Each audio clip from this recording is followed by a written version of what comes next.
False chord screaming tutorial. Looking through the window. Alright, from the very start, what you want to do is learn how to do a false chord in general. Act like you're getting upset, like you're sighing, like, Once you figure that out, learn to hold it a little bit longer. Essentially, to do that, what you're going to be doing is bracing as if someone's about to punch you in the stomach, or you have like a 500-pound barbell on your back doing squats. Learning to do this will help you not only project more, but it'll help you consistently maintain airflow better. And when it comes to false chords, it's literally all about consistent airflow, or the right amount of airflow for whatever technique you're doing.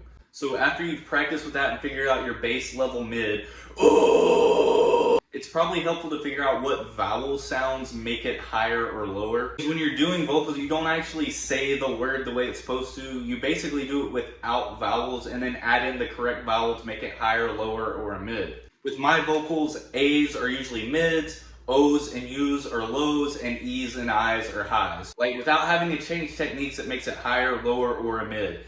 A, I, E, A, I, O, O, U, U. The next part is hard to explain, but you do the same thing whether or not you're trying to do a high or a low, and essentially you pretend you're using your talking voice, and however you would make your voice higher or lower, you're doing that while you're screaming. However, you're leaving your actual voice out of it.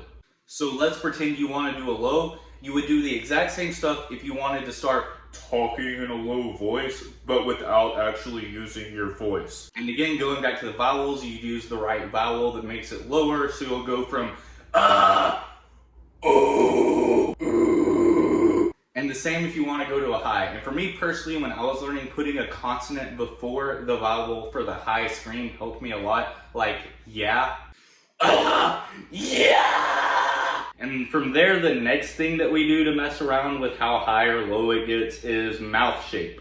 So essentially for lows, you want more of a toilet bowl shape with your mouth.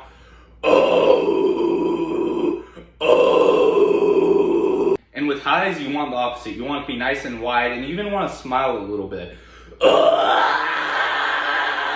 And that is the base for 90% of false chord vocals that you can do. From there, you can mess around with tongue placement a bit, a little bit different mouth shapes. For instance, pig squeals, you just do a low, but then you touch the tip of your tongue to the roof of your mouth and say E. For gutturals, there's a little bit more going on, but essentially you're just touching the bottom of your teeth with your tongue and kind of curling it a little bit and then making toilet bowl lips.